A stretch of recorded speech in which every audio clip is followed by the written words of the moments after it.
Voilà, je suis avec Thierry Bourg. On est à la veille de la journée du SNOF qui va se tenir à Paris-Bercy aujourd'hui. Paris-Bercy, finalement, c'est pas mal, c'est la finance. Et on va parler un petit peu de tout ça. Oui. Alors, les sujets abordés demain, c'est quoi? Alors demain, il y a trois sujets essentiels. D'abord, il y a un sujet très d'actualité qui a pris l'importance cet été, c'est celui des centres de santé, puisque les centres de santé, ça occupe beaucoup la profession depuis plusieurs années avec les dérives qui sont constatées, des surfacturations, une concurrence déloyale, des situations d'exercice illégal de la médecine dans certains centres de santé.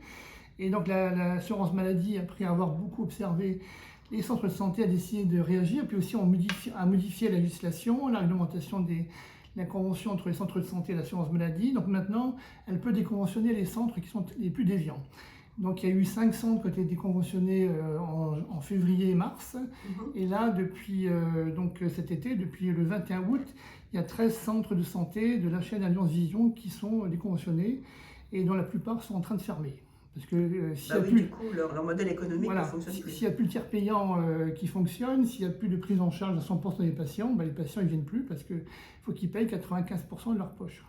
Et que deviennent les ophtalmos qui étaient employés dans ces machins-là? Alors, c'est très variable suivant les chaînes. Il y a certaines chaînes où il y a des ophtalmos salariés à temps plein. Souvent, c'est des étrangers qui venaient des pays de l'Est, Roumanie, Grèce, Bulgarie, par exemple, pour la plupart. Eux, soit ils vont retourner dans leur pays, soit ils vont essayer de se recaser dans d'autres structures. Pourquoi pas libérales. Il faut savoir que maintenant, les cabinets libéraux ont le droit de salarier des médecins. C'est encore peu connu, mais c'est possible. D'autres, en fait, avaient une activité mixte entre libéral et salarié, donc eux, ils vont sûrement retourner dans les cabinets libéraux. Mais c'est sûr qu'on risque de voir peut-être un influx vers le libéral, et ça peut renforcer l'offre en libéral. Et il y a aussi les orthoptistes, parce que ces centres fonctionnent avec beaucoup d'orthoptistes. Et on a vu en 2020-2021 qu'il y avait des difficultés de recrutement des orthoptistes dans les cabinets libéraux parce qu'ils étaient en fait débauchés pour ces centres de santé.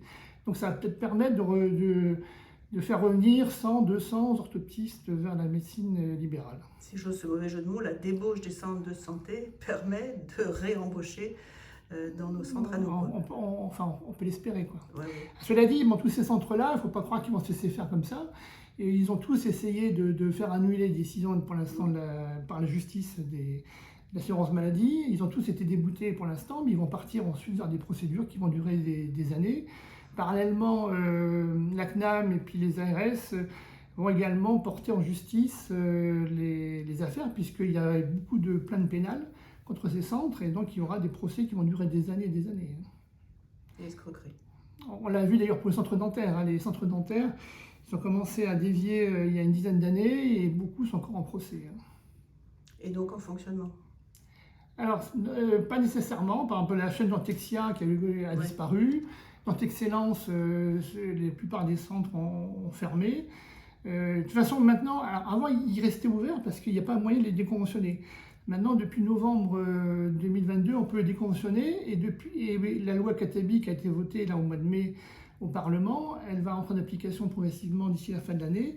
Et là, les ARS pourront fermer les centres ou éviter qu'ils ouvrent. Donc, on aura la possibilité vraiment de bloquer le système, quoi. Bon, ok. Deuxième sujet, tu m'as dit la retraite. Alors, deuxième sujet, la financiarisation. Ça revient à peu près la même chose, puisque on a vu la financiarisation arriver en biologie, après en radiologie, les cabinets d'Anapat. Et finalement, les centres de santé, c'est une sorte de financiarisation, parce que derrière la plupart des centres de santé, il y a des fonds d'investissement qui existent. Donc, on peut penser que ces fonds d'investissement, ils vont se retirer. Par exemple, il y a certains fonds d'investissement qui étaient derrière Point Vision, jusqu'à récemment, le fonds Abenex pour ne pas le citer, et puis qui est parti vers des centres de santé. Alors maintenant, il peut peut-être se repositionner une nouvelle fois, quoi. Oui. Donc eux, ils ont pour ambition quand même de racheter des structures médicales, les faire fonctionner, mais les diriger, quoi. Donc c'est plus la médecine libérale, c'est une médecine où les médecins sont officiellement libéraux, parfois salariés, mais c'est plus eux qui décident de leur avenir, quoi. Donc la dépendance professionnelle est en question, et ça peut également conduire vers des dérives qu'on a vues dans les centres de santé, quoi. Donc là, la nouveauté, c'est que jusqu'à présent, les pouvoirs publics n'avaient pas fait grand-chose, et maintenant, les pouvoirs publics se sont rendus compte qu'il y avait un danger réel pour la qualité de la médecine, et notamment en ville, Et ils vont probablement faire un observatoire de la financiarisation et puis faire une mission interministérielle pour surveiller tout ça et éventuellement légiférer si ça se passe mal, quoi. Alors le troisième sujet, alors il y a deux volets. Il y a le côté de la retraite, puisque la retraite rentre en application, enfin la réforme de la retraite qui a donné lieu à beaucoup de manifestations là, au début de l'année, rentre en application à partir du 1er septembre. Donc ça y est, Donc c'est fait. c'est jours-ci, quoi. Et ça va concerner un peu à la marge les libéraux, parce que les libéraux, ils partent déjà en moyenne à 64 ans, enfin ils commencent à partir à 62 ans, mais l'âge moyen est à 66,7 ou 8 ans actuellement. Donc ça relativement peu les concerner, sauf par exemple pour les femmes qui ont 3 enfants, elles auront des majorations de 10% pour le régime de base. Donc c'est plutôt mieux pour nous. Oui, disons, ça permet à ces femmes-là de bénéficier un peu de l'ancien régime, si je veux dire, et puis les avantages du nouveau régime, quoi. D'accord, ok. Et ensuite, on va aussi discuter, savoir qu'est-ce qu'on peut faire lors de sa retraite, le cumul emploi-retraite, le bénévolat ou d'autres activités.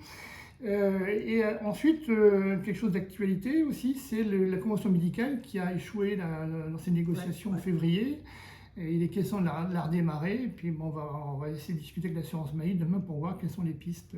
Alors justement, qu'est-ce qu'on peut faire pour défendre notre profession? Parce qu'on est quand même, alors j'ose dire à cause des centres de santé, peut-être pas que ça, mais on est plutôt dévalué vu la masse d'actes. Est-ce qu'on a une chance d'être au moins... Disons, le côté, si vous trouvez un côté positif à l'affaire des centres de santé, c'est qu'on a l'impression que finalement les pouvoirs publics se sont rendus compte que la médecine libérale n'était pas si mal que ça. Au moins il y avait des gens impliqués qui ne faisaient pas n'importe quoi et puis qui pensaient au bien de leurs patients.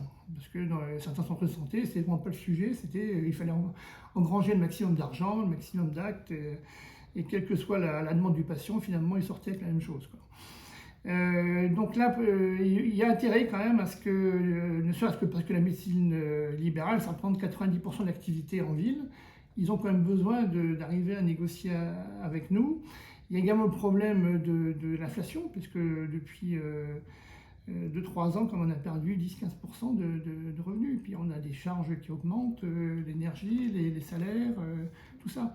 Et puis on a du matériel qui coûte quand même très cher. Et puis le matériel il coûte de plus en plus cher, l'intervention aussi, hein, parce que maintenant il y a tout qui a augmenté depuis le Covid. Donc c'est nécessaire d'arriver à trouver un terrain d'entente. Alors on a un nouveau ministre. Pour l'instant, on était un peu surpris de voir un changement ministériel, puisque le précédent, François Braun, était là que depuis 1 an, ce qui est peu. Et là, pour l'instant, on a du mal à voir quelles sont les pistes du nouveau ministre qui ne s'attendait peut-être pas à avoir ce poste, en tout cas aussi vite. Oui, d'accord. Bon. Plein de pain sur la planche, finalement. Voilà. Ouais, plein de choses. Donc, on discute de tout ça demain. Ok, je te remercie. Avec plaisir.